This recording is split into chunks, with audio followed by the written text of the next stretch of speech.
नमस्कार। आज हम एक ऐसे युवा से मुलाकात करने जा रहे हैं जो बहुमुखी प्रतिभा का धनी है। कई क्षेत्र में, कई फील्ड में उन्होंने अपनी क्षमता को बढ़ाया है।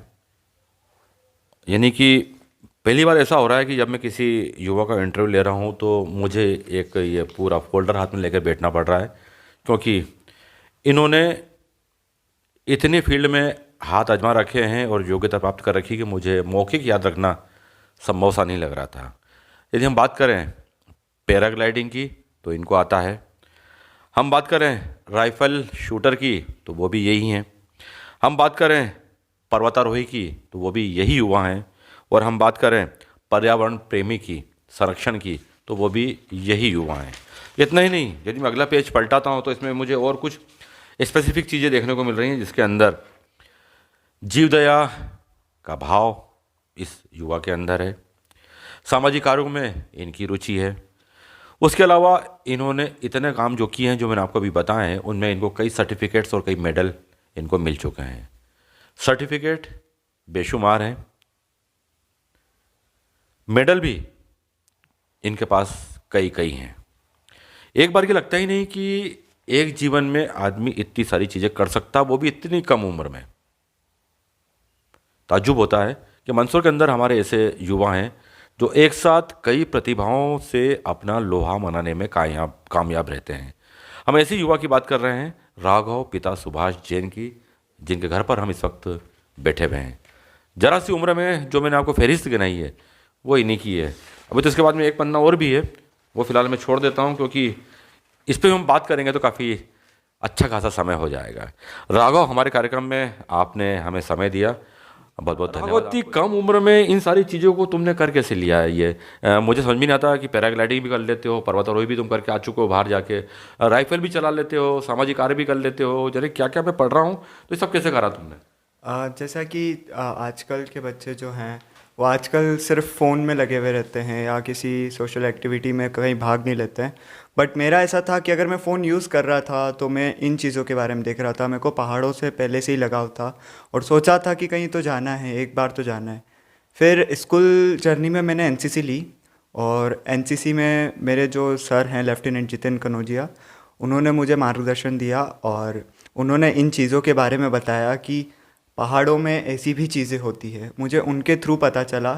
फिर मैंने पापा से बोला कि आप, मुझे इन सब चीज़ों में इंटरेस्ट बहुत है तो मुझे जाना है। तो फिर पेरेंट्स का बहुत सपोर्ट रहा, क्योंकि ये जो कोर्सेस है बहुत काफ़ी महंगे भी रहते हैं, बट पेरेंट्स का जो सपोर्ट था उसकी वजह से मैं आज कर पाया हूँ। राघव, जब तुमने पापा से, मम्मी से बात करी होगी, फैमिली में अन्य मेम्बर से बात करी होगी, तो आमतौर पर हम देखते हैं कि फैमिली मेम्बर का एक ही लक्ष्य रहता है कि पढ़ाई करो और आगे बढ़ो, कुछ कुछ करो, यानी कि तो थोड़ी आपको इस दिक्कत से जूझना पड़ा कि आपके पेरेंट्स ने कहा कि नहीं पहले पढ़ाई करो, या बाद में ये करवाएंगे, या छुट्टी के दिनों में ये करवाएंगे, ऐसा कुछ हुआ आपके साथ? मेरे साथ हुआ तो था, जैसे पढ़ाई का उनके द्वारा भी प्रेशर था कि हाँ पढ़ाई करनी चाहिए ये वो। बट जितने अगर देखा जाए तो मेरे पेरेंट्स जो है वो बहुत ज़्यादा मतलब सपोर्टिव हैं। उन्होंने फिर कभी मुझे मना नहीं करा। उन्होंने बोला कि पढ़ाई ज़रूरी है बट ये भी ज़रूरी है। उन्होंने बोला कि स्पोर्ट्स भी नेसेसरी है, बिकॉज अभी जो है बच्चे क्या हो रहे हैं, जो फैट हो रहे हैं, बहुत ज़्यादा मोटे हो रहे हैं। क्यों हो रहे हैं? क्योंकि वो फ़ोन में लगे रहते हैं और बाहर एक्टिविटी नहीं करते।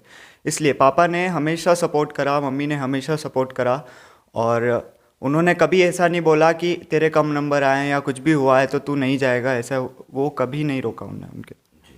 तो राघव, शुरुआत तो कहीं ना कहीं से की होगी आपने, एक साथ पैराग्लाइडिंग, पर्वतारोहण, शूट करना, बंदूक चलाना, गिटार भी आप बजा लेते हैं, हम देख पा रहे हैं गिटार रखा हुआ आपका साइड में उधर, और काफ़ी हमें महंगा और अच्छे क्वालिटी का गिटार दिख रहा है वो। तो ये सब चीज़ें की शुरुआत कहाँ से हुई? क्या आपने सबसे पहले शुरुआत करी, और फिर स्टेप बाय स्टेप आप क्या क्या करते रहे? थोड़ी सी आप अपनी प्लान के बारे में बताएं, अपने शेड्यूल के बारे में बताएं। तो सबसे पहले था स्काउट एंड गाइड में मैं सबसे पहला कैंप गया था नीमच, जो कि एक 2 दिवसीय कैंप था और जिसमें हमें स्काउट एंड गाइड के बेसिक्स वगैरह और ये सब बताया गया था। उसके बाद मैंने जब 8th में आया, 9th में आया, तब 9th में मैंने एनसीसी ज्वाइन करी। और एनसीसी ज्वाइन करने के बाद मुझे इन सब चीज़ों के बारे में पता चला कि यार पहाड़ों में ऐसी दुनिया भी होती है जिसमें मतलब रोमांच भरी दुनिया होती है, एडवेंचर स्पोर्ट्स नाम की कोई चीज़ होती है। सो उसके बाद मैंने क्या करा कि सबसे पहले मुझे ऑफ़र आया कि मुझे शिमला जाना है। शिमला में एक प्लेस है नारकंडा, शिमला डिस्ट्रिक्ट में एक नारकंडा गांव है। तो वहाँ पर एक एफवीमास, Atal Bihari Vajpayee institute of mountaineering and allied sports, एक माउंटेनरिंग एसोसिएशन है। वहाँ पर एक हाई एल्टीट्यूड ट्रैकिंग कोर्स कराया जाता है, जहाँ पर आपको आपका ट्रैक करना है, आपको ट्रैकिंग वगैरह करनी है, माउंटेन क्लाइंबिंग, रॉक क्लाइंबिंग वगैरह करनी है, रैपलिंग करनी है और बहुत सारी ऐसे एडवेंचर एक्टिविटीज़ करनी है। तो वो 15 दिवसीय वो कोर्स मैंने सबसे पहले शिमला में नारकंडा में अटेंड करा था। उसके बाद मेरा इंटरेस्ट इसमें और ज़्यादा बढ़ गया। तो बढ़ा तो फिर मैंने सोचा कि अब और आगे जाते हैं, यहीं तक नहीं रुकना है, क्योंकि वहाँ जो मेहनत थी सब एक्स रिटायर्ड आर्मी मैन्स हमारे इंस्ट्रक्टर्स हुआ करते थे। सो वो मेहनत पूरी कराते थे हमसे, हमें मतलब बिल्कुल सारा अप टू टाइम बहुत ज़्यादा डिसिप्लिन से वर्क होता था। सो बहुत सारे हमारे साथ के बच्चे थे जो छोड़ भी देते थे, बट मुझे था कि आगे करना है, बहुत इंटरेस्ट था। फिर मैंने दार्जिलिंग में एक HMI, हिमालयन माउंटेनरिंग इंस्टीट्यूट करके एक इंडियन का इंस्टीट्यूट है, गवर्नमेंट इंस्टीट्यूट, वहाँ से मैंने एक 15 डेज़ एडवेंचर प्रोग्राम करा। सो वो भी काफ़ी अच्छा रहा था। उसमें बेसिकली ये था कि हमें 180 किलोमीटर्स ट्रैक करना था। हमारे पीछे 18 kg का एक रक्षक था, रक्षक एक पिट्ठू बैग जिसे हम बोलते हैं, वो एक ट्रैकिंग बैग था हमारे पीछे। उसमें हमारा सारा सामान, हमारे कपड़े, हमारे वहाँ की ट्रैकिंग के दौरान हम जंगल में रुके तो टेंट का सामान वगैरह बहुत सारी चीज़ें हमारे पास हुआ करती थी, वो हमको ट्रैक के दौरान कैरी करना पड़ता था। उसके बाद वहाँ पर जो 8 दिन का हमारा ट्रैक हुआ एडवेंचर कोर्स में, उसके बाद 15 दिन का कुल कोर्स था। तो उसमें रैपलिंग, माउंटेनियरिंग, रॉक क्लाइंबिंग और रिवर क्रॉसिंग वगैरह, वैली क्रॉसिंग, बहुत सारी चीज़ें हुई। और कुछ 5 दिन हम जंगल में रुके थे टेंट के थ्रू। और वो जंगल में वो काफ़ी रिस्की था, बिकॉज जंगल है तो अब जंगली जानवरों का खतरा रहता ही है। और हाँ, वहाँ पर एक ऐसा हुआ था, हमें एक टास्क दिया था कि आपके पास सिर्फ एक तपेली है, ठीक है, और आपको एक सामान दे देते हम कि खाना बनाने का आटा वगैरह और इन चीज़ों में सामान दे दिया है। अब आपको बस उस तपेली में आपको इतने से सामान में, उतने से तेल में, उतनी सी लकड़ी में, सब कुछ लिमिटेड, उतने में आपको खाना बनाना है। सो हमने क्या करा कि पहले तो एक ऐसा ईंटों से ढांचा बनाया, उसके नीचे हमने लकड़ी डाली, फिर उसके ऊपर जो हमको पॉलीथीन में आटा मिला था उसको गूंद के बाटी टाइप बना के उस लकड़ी के ऊपर रखा, फिर उसके ऊपर और लकड़ियाँ रखी, उसके ऊपर तपेली रख के और उसमें आलू को पानी डाल के आलू वगैरह को उबाल लिया। और फिर हमने क्या करा कि उसमें आग लगाई और बाटी नीचे सिकती रही, ऊपर आलू बफ गए। फिर आलू को निकाल के उसमें मसाला मिर्ची वगैरह डाल के आलू की सब्ज़ी तैयार हो गई और हमारी बाटी तैयार थी। तो बिना बिना तेल मसाले की, बिना बना तेल तेल मसाले की आपकी वो आलू की सब्जी तैयार हो गई थी। आलू की कितने मेंबर थे आपके साथ में जब आप ये टास्क कर रहे थे? मंदसौर से कुछ 15 मेंबर्स थे। जी। और वहाँ पर हमें ग्रुप में मिले थे। वहाँ पर ये जो कैंप होता है ये एक बेसिकली एक बहुत ज़्यादा पॉपुलेशन में होता है। जैसे हिमालयन माउंटेनरिंग इंस्टीट्यूट बहुत बड़ा इंस्टीट्यूट है वो, तो कम से कम 150 तो रहती है, मिनिमम रहती है। तो उतने बड़े इंस्टीट्यूट में था और हमें ग्रुप्स में बांट दिया था, अलग अलग ग्रुप्स में, ताकि मैशअप ना हो जाए। और सबको टास्क भी अलग अलग दिए होंगे कि टास्क, किसको क्या करना है, किसको क्या करना है। हाँ, जैसे यानी एक प्रकार से देखें तो ये आपको फॉरेस्ट के अंदर सर्वाइव करने का आपको तरीका सिखाया जा रहा था। यदि आप कभी ऐसे परिस्थितियों में फंसें तो आप जिंदा कैसे रहेंगे। जैसे बिल ग्रेवल का कार्यक्रम आता है डिस्कवरी चैनल के ऊपर, उस तरीका का आपको टास्क दिया था सेम आपको। उस तरीके का था। और जैसे हम एक ग्रुप में हम 7 लोग थे। हमारा ग्रुप ए ग्रुप था, वहाँ पर ग्रुप ए दिया था हमें, और उसमें भी हमारे पायलट्स थे वगैरह। तो उसमें भी हमको 7 के भागों में बांटा गया था, 7-7 करके। ऐसे एक ग्रुप में 8 वो पायलट्स बटे थे। सो 7 के ग्रुप में क्या हुआ, हमने अलग अलग टास्क बता लिया। जैसे मुझे खाना बनाना अच्छे से आता है, तो मेरा काम था कि मुझे खाना वगैरह बनाना, आटा लगाना है और उस सब्जी को तैयार करना था। मेरे ही एक साथी था, एक, जैसे हम सब मंदसौर वाले अलग अलग ग्रुप में थे, एक ही था जो मेरे साथ मंदसौर के ग्रुप में था, बाकी 4 अलग थे। सो उन लोगों ने भी बोला कि ठीक है, मैं सामान अरेंज कर दूंगा, मैं लकड़ी ले आऊँगा, मैं ये सारे वर्क्स। तो अलग अलग हमने ऐसे बांट लिया, स्ट्रक्चर वगैरह तैयार करना। सो उसमें मेरे को एक गोल्ड मेडल मिला था। हमको वहाँ पे कुकिंग कंपटीशन हुआ था वो, और उसमें मैं एक गोल्ड मेडलिस्ट था। हमारे ग्रुप को गोल्ड मेडल मिला था। हाँ, ये लास्ट। लास्ट वाला। तो ये आपको उस दौरान मिला था ट्रैकिंग के दौरान, जब आप वर्क करने गए थे, टास्क मिला था आपको जो आपने करा उसके अंदर।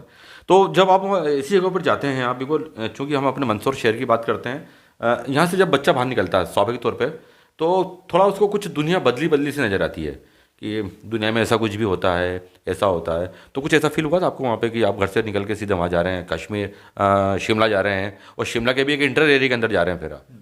तो ऐसा तो है कि वहाँ पर भी रिस्क था, जैसे हिमालयन, जैसे हम HMI में थे, दार्जिलिंग में थे, वहाँ से हम नेपाल ट्रैक करके गए थे। तो हमें बहुत सारे टाइप्स के लोग देखने मिले कि उनको कैसे डील करना है। जैसे अब हम ट्रेन में जा रहे हैं, ट्रेन में अलग अलग टाइप के आते हैं, कुछ अच्छे आते हैं, कुछ बुरे आते हैं, कुछ चोरी के मकसद से आते हैं, कैसे आते हैं।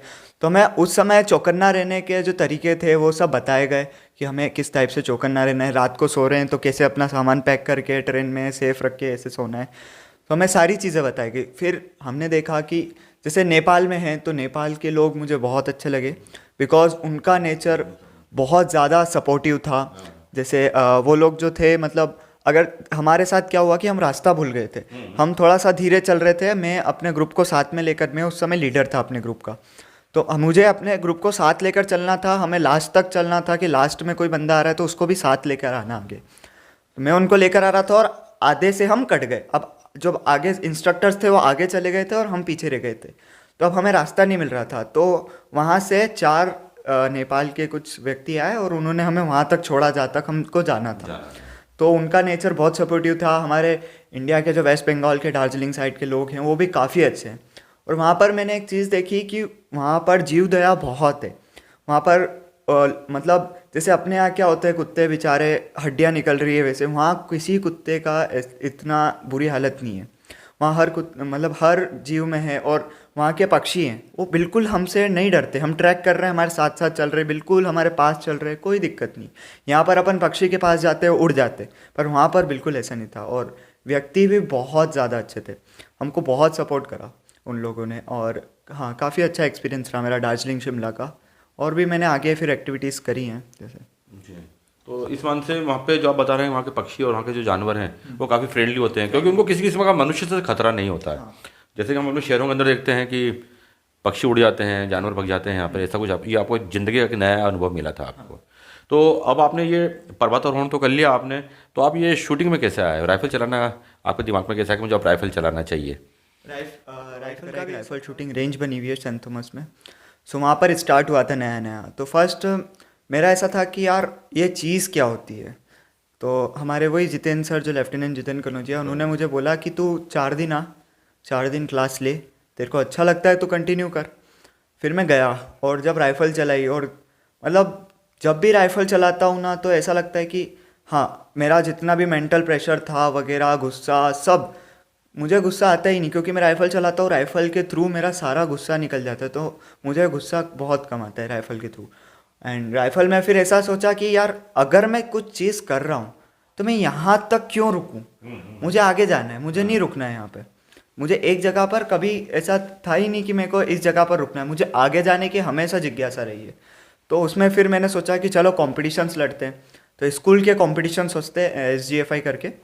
सो उन कॉम्पिटिशन्स में मैं 2 बार स्टेट खेल कर आया था। अभी 2000 पिछले साल ही गया था मैं, और 22 में गया था इसमें। तो इस प्रकार से आप राइफल शूटिंग के अंदर भी आपने अपने हाथ आजमा लिए और उसमें भी आपने पुरस्कार प्राप्त कर लिया है।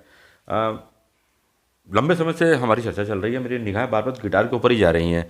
गिटार पर क्यों ना थोड़ा सा हम माहौल को चेंज करें और थोड़ा गिटार पर आपका एक पसंदीदा गाने की धुन को सुन लें, ताकि हमें भी अच्छा लगेगा, दर्शकों को भी अच्छा लगेगा, और आपका ये हुनर हमें लाइव देखने को मिल जाएगा।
संगीत कहीं का भी हो, किसी भी देश का हो, दिमाग की ग्रंथियां खोल देता है। कुछ समय के लिए हम सुकून भरे माहौल में अपने आप को पाने लगते हैं।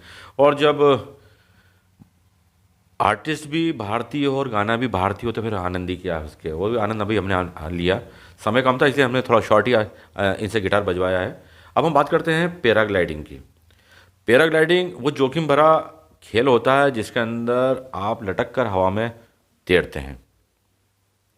और जिनको ऊंचाई से डर लगता है, खैर उनके लिए तो ये खेल होता ही नहीं है। तो ये पैराग्लाइडिंग में आप कैसे गए? क्योंकि आमतौर पर बच्चे ऊंचाई से बहुत डरते हैं, बच्चे ही क्या बड़े भी बहुत ऊंचाई से डरते हैं। तो आपको डर नहीं लगा कि एक बार मैं पैराग्लाइडिंग करूँगा हवा से, हवा में कम से कम 100 200 300 फीट के ऊपर रहूँगा मैं? तो कैसे शुरुआत हुई थी आपकी ये?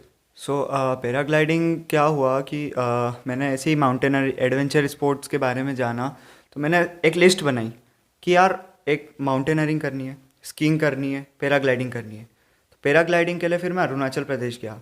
मन में डर था कि यार मुझे भी था कि ऊंचाई से मैं अगर छत से नीचे देखता हूँ तो मुझे भी डर तो लगता था। बट क्या हुआ जब वहाँ गए, वहाँ के जो इंस्ट्रक्टर्स वगैरह थे उन्होंने हमें ये विश्वास दिलाया कि आप सेफली नीचे आओगे। अगर आप पहाड़ से नीचे जा रहे हो कोई बात नहीं, कोई दिक्कत नहीं, आप सेफली नीचे आओगे। तो मैं 8 दिन वहाँ पे ग्राउंड हैंडलिंग कराई पहले तो, और उसके बाद हमको हमारे एक पीक पे ले गए और वहाँ से हमको पैराग्लाइडिंग कराई। तो first take, second take, third take, 3 बार मैं जब भी टेक लिया, मैंने टेक ऑफ करा, तब मुझे बहुत डर लगा। मैं ऊंचा था और वहाँ से चिल्ला रहा हूँ, सर मुझे नीचे आना है, नीचे आना है, डर लगा। फिर सर ने बोला कि वापस जा।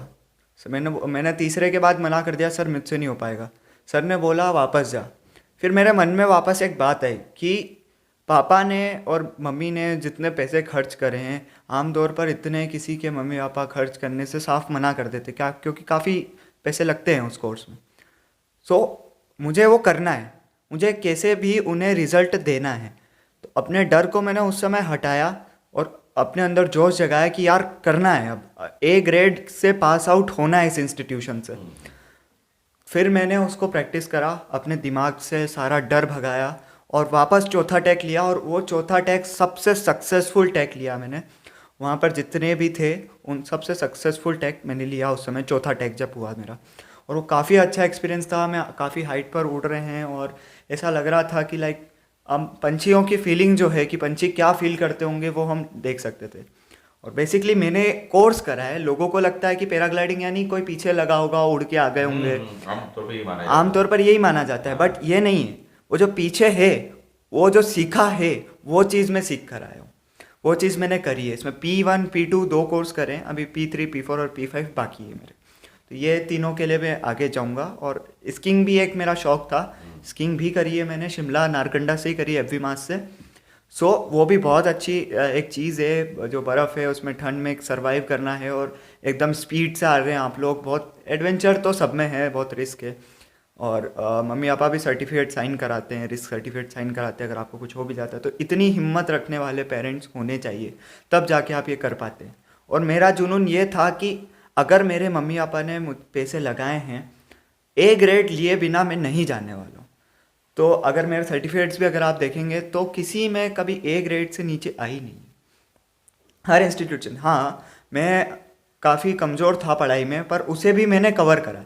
उसे भी मैंने देखा मम्मी पापा इसमें भी पैसा लगा, इसमें भी अपने को टॉप करना है, हमें आगे बढ़ना है पढ़ाई में भी। सो मैं उसमें भी अब अच्छा करता हूँ, मेरा रिजल्ट काफ़ी अच्छा रहता है पढ़ाई में भी। पर हाँ, इंस्टीट्यूशंस वगैरह और एडवेंचर स्पोर्ट्स में मेरा हमेशा टॉप क्लास रहता है। बात करें राघव, तो अभी आप कौन सी क्लास में? अभी आप? मैं अभी 12th में हूँ और अभी फ़िलहाल मेरे बोर्ड्स चल रहे हैं, सेंट थॉमस स्कूल से ही हूँ। एंड अभी फ़िलहाल बोर्ड्स चल रहे हैं, एक इंग्लिश का पेपर हुआ है बस, बाकी 4 पेपर बाकी। अच्छा, एग्ज़ाम भी चल रहे हैं आपके? फिर एग्ज़ाम के बाद में फिर आपकी आपकी एक्टिविटियाँ शुरू हो जाएंगी वापस से। फिर आपकी जो कोर्स बहादुर है उनको वापस आप उन कोर्स करने के बारे में सोचेंगे आप उनको? हाँ, तो जैसे मैंने अभी कोर्स के बारे में सोच लिया है, नेक्स्ट ईयर जनवरी में मैं गुलमार्ग में एक इंस्टीट्यूशन है। सो वहाँ पर मैं स्कीइंग करने के लिए, एडवांस स्कीइंग कोर्स है, क्योंकि मैंने 2 करे हैं, बेसिक और इंटरमीडिएट, बस अब एडवांस बचा है। तो एडवांस करने के लिए मैं उधर पहले से ही प्री बुक करना पड़ता है, क्योंकि 2-2 साल के लिए बुक हो जाते हैं इंस्टीट्यूशन। तो अभी से बुक है वो मेरा, और वहाँ जाऊँगा। अब देखिए, आपने इतनी सारी बातें बताई हैं, तो स्वाभाविक तौर पर हमारे जो दर्शक जो देख रहे होंगे उनमें कई पेरेंट्स भी होंगे जो चाहते होंगे कि हमारे बच्चे भी इस किस्म के कोर्स करें। तो जो आपने ये पैराग्लाइडिंग के, स्कीइंग के और आपने शूटिंग के, गिटार के जो आपने कोर्सेज करे हैं, तो क्या वाकई बच्चों को इससे भविष्य में फ़ायदा मिलेगा इन चीज़ों का? रोजगार, उनको नौकरी या रोजगार का कुछ अवसर मिलता है इसमें, ऐसा कुछ आपके पास में है? हाँ, रोजगार मिलेगा, बिल्कुल मिलेगा। क्योंकि जो स्कीइंग है, पैराग्लाइडिंग है, माउंटेनरिंग है, ये तीनों ओलंपिक गेम्स हैं। आप अगर ओलंपिक खेलते हैं तो बहुत अच्छी बात है, आप प्रैक्टिस कर सकते हो उसमें। वरना वो जो इंस्ट्रक्टर्स हैं वो भी कई कभी हमारी उम्र में सीखे होंगे, अब उसमें भी फ़ायदा होता है। और आपको जो गवर्नमेंट इंस्टीट्यूशन है, गवर्नमेंट नौकरी ही होती है ये, कि आप इंस्ट्रक्शन दे रहे, तो गवर्नमेंट इंस्टीट्यूशंस आपको हायर करते हैं इस चीज़ के लिए। और बहुत सारी प्राइवेट कंपनीज़ है, जैसे आप पैराग्लाइडिंग करने जाते हैं तो आप प्राइवेट आपका इंस्टीट्यूशन खोल सकते हो और वहाँ पर पैराग्लाइडिंग कराओ। और जैसे बहुत सी जगह मैंने देखा है 10-10, 20-20 हज़ार रुपये पर टेक ऑफ चार्ज लेते हो, तो ये तो काफ़ी रोज़गार की बात है ही है। और गिटार संगीत है, संगीत तो अनंत है, तो उसमें तो रोज़गार है ही है, तब तक आप करते हैं। शूटिंग भी एक ओलंपिक गेम है और मेरा सपना भी है कि शूटिंग में आगे बढ़ना है मुझे, सो इसमें भी काफ़ी स्कोप है ऐसा। तो इन सारी बातों को हमने राघव जी से कर लिया, समय भी मैं सोचता हूँ काफ़ी ज़्यादा हो रहा होगा। तो इन चीज़ों का निचोड़ तो ये निकलता है कि यदि आप चाहते हैं अलग अलग क्षेत्रों में हाथ आजमाने के लिए तो आप कर सकते हैं। ऐसा कुछ नहीं है कि आपने ज़िंदगी में एक या दो चीज़ कर ली तो हमने बहुत कुछ कर लिया। इतनी कम उम्र में राघव ट्वेल्थ में मतलब कि इतनी कम उम्र में, जबकि राघव अभी ट्वेल्थ के अंदर पढ़ रहे हैं, उन्होंने इतनी सारी चीज़ें अभी कर ली हैं। तो मतलब भविष्य में और भी कुछ कर सकते हैं, यानी कि हमें ज़िंदगी में एक ही नहीं बहुत सारी चीज़ें एक साथ कर सकते हैं। तो राघव, वाकई में आप हमारे मंदसौर में हैं और हमारे मंदसौर के लिए गौरव की बात है कि आपने इतनी कम उम्र में इतनी सारी चीज़ें और इतने सारे कोर्सेज कर रखे हैं आपने। ये निश्चित ही हमारे जो दूसरे बच्चे हैं उनको इंस्पायर करेंगे उनको। तो बस आखिरी आपका कमेंट्स मैं लेना चाहूँगा कि उन बच्चों के लिए आप क्या कहते हैं कि जो सिर्फ और सिर्फ पढ़ाई पर ही फोकस करते हैं, या सिर्फ और सिर्फ अदर एक्टिविटीज़ पे फोकस करते हैं, पढ़ाई पे फोकस नहीं करते हैं, तो दोनों के लिए आप क्या चीज़ बोलते हैं? देखो, पढ़ाई अगर आप नहीं कर रहे हैं तो वो इम्पॉर्टेंट है, और एडवेंचर स्पोर्ट्स एक्टिविटीज़ भी काफ़ी इम्पॉर्टेंट है। बिकॉज अगर एडवेंचर नहीं कर पा रहे तो स्पोर्ट्स एक्टिविटीज़ करें, आपको फिट हमेशा रहना चाहिए। तो मैं सभी से यही कहना चाहूँगा कि धैर्य रखें, लगन से काम करें, सफलता आपको मिलेगी। और पढ़ाई और स्पोर्ट्स और की एक्टिविटीज़ में आप लगातार रहें। एक्टिविटीज़ में बहुत सारी काफ़ी रहा हूँ, बट मैंने देखा है कि बहुत सारे के पेरेंट्स सपोर्ट नहीं कर पाते इतना सब। अगर वो नहीं कर पा रहे तो आप कुछ स्पोर्ट्स ले लीजिए, पर हमेशा एक्टिविटीज़ से जुड़े रहना चाहिए। अदर एक्टिविटीज़ हमेशा आपको फ़ायदा देती है। और मैं पेरेंट्स से भी यही कहना चाहूँगा कि आप बच्चों को रोकिए मत, वो लड़की है चाहे लड़का है, क्योंकि बहुत सारे पेरेंट्स लड़की का बहाना देते हैं कि लड़की है कहाँ जाएगी। कुछ नहीं होता है, बहुत सेफ़ चीज़ें हैं ये, बहुत सेफ़ चीज़ें। हाँ, एडवेंचर जो एक्टिविटी जो मैं करता हूँ वो रिस्की है, बट बहुत सारी चीज़ें बहुत सेफ़ है, तो उन्हें जाने दे बिल्कुल। पंछी की बांध के मत रखिए, पिंजरे में मत रखो उस पंछी को, उड़ने दो। वो जितना उड़ता है उसको उतना हाइट पे उड़ने दो, हमेशा आपका नाम रोशन ही करके आएगा वो। यही कहना है। अपनी सोच को परवान देते रहो। कुल मिलाकर राघव की यही थीम है, यही ज़िंदगी का लक्ष्य है कि अपने अरमानों को और ख़ासकर उन चीज़ों को आप ज़रूर करें जिनमें आप हाथ आजमाना चाहते हो, जो आप कर सकते हैं। यानी पढ़ाई भी उतनी ज़रूरी जितना है स्पोर्ट्स, और स्पोर्ट्स भी उतना ही ज़रूरी है जितने की पढ़ाई। दोनों चीज़ें आप लेके चलते हैं तो ज़िंदगी में आपके तरक्की के रास्ते खुलेंगे और आपको देश दुनिया के बारे में मालूमात होगी। आपके दिमाग के जो रोशनी के केंद्र हैं वो आपके और दायरे बढ़ते चले जाएंगे। तो कुल मिलाकर आज का हमारा भी अनुभव बड़ा अच्छा रहा कि मंदसौर की ये प्रतिभा राघव, पिता सुभाष चंद्र जी जैन के साथ में आज हमने इतना अच्छा समय बिताया और उनके साथ में इतनी सारी चीज़ें हमको मालूम पड़ी। इन्होंने हमारे साथ में शेयर करी कि किस ढंग से इन्होंने अपने जीवन के लक्ष्य को निर्धारित कर रखा है। लक्ष्य निर्धारित करना ही सबसे बड़ी बात होती है। आज के अंक में बस इतना ही, और चलने से पहले मैं राघव को बहुत बहुत धन्यवाद देता हूँ मैं कि उन्होंने इतनी महत्वपूर्ण जानकारी हमारे दर्शकों के लिए बताई। बहुत बहुत धन्यवाद आपको। Thank you. अगले अंक में फिर से मुलाकात होगी, तब तक मैं राजेश कुलश्रेष्ठ अपनी पूरी आईना टीम के साथ में आपसे अनुमति चाहता हूँ। अनुमति दीजिए। नमस्कार।